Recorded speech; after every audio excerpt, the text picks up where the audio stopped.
Audio launch function, trailer launch ஃபங்க்ஷன்லாம் இதுதான் அவருடைய பாணி. அதைத்தான் இங்கேயும் ஒரு கடைப்பிடிக்கிறாரு. சொல்லப்போனால் சட்டமன்றத்தை வந்து கிட்டத்தட்ட ஒரு சினிமா தேட்டர் மாதிரி ஆக்கிட்டாங்க. இன்னைக்கு விசில்லாம் அடிக்க ஆரம்பிச்சிட்டாங்க. இதெல்லாம் வந்து சபையே பார்க்காதது. விசில் அடிக்க ஆரம்பிச்சிட்டாங்க.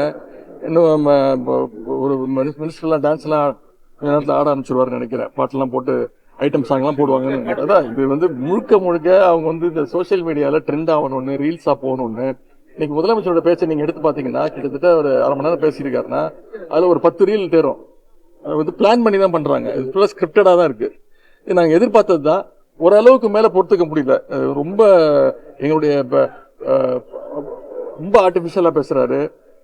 நடிக்க ஆரம்பிச்சிட்டாரு. இங்கேயும் செய்கையெல்லாம் கொஞ்சம் நடிச்சுக்காரு. ஆக்ஷன்லாம் இன்னும் ஸ்பீக்கர் வந்து ஆக்ஷன் கட்டு அதெல்லாம் இனிமேல் சொல்லுவாருன்னு நினைக்கிறேன். ஒன் மோர்லாம் போவாங்கன்னு நினைக்கிறேன். ஸ்பீக்கர் அனுமதி வாங்கி ஆக்ஷன் பண்ணலாமான்னு கேட்கிறாரு. ஸ்பீக்கர் ஆக்ஷன் அப்படின்றாரு. இனிமே முதலமைச்சர் வந்து இங்க வந்து ஃபுல் கேரவேன்லாம் வந்துரும் நினைக்கிறேன். கேரவேனு, மேக்கப்பு, ஸ்டண்ட் மாஸ்டர் எல்லாம் வந்துருவாங்கன்னு நினைக்கிறேன். சட்டமன்றத்தை கிட்டத்தட்ட ஒரு ஷூட்டிங் ஸ்பாட்டா மாத்திக்கிட்டு. இன்னைக்கு தமிழ்நாடு சட்டசபையில் 4வது நாள் சட்டப்பேரவை லைவ் நடந்துட்டு இருக்கும்போது டிஎம்கேக்கும் டிவிகேக்கும் கலவரம் ஏற்பட்டிருந்துச்சு.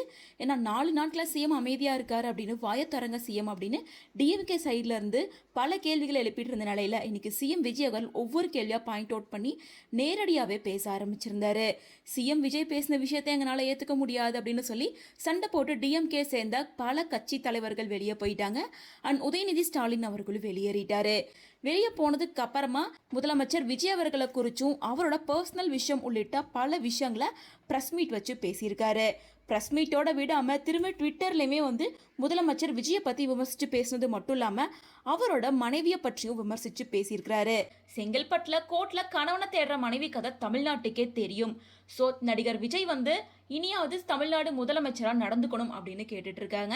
அதாவது இப்போ சட்டசபையில் நடந்த பிரச்சனையை பர்சனல் விஷயமா எடுத்துக்கிட்டு அவரோட பர்சனல் விஷயத்தெல்லாம் கிளறி பேசுறது கொஞ்சம் கூட நியாயமே இல்லை அப்படின்னு சொல்லிட்டு பலருமே உதயநிதிக்கு எதிராக கண்டனங்களை தெரிவிச்சிட்டு இருக்காங்க.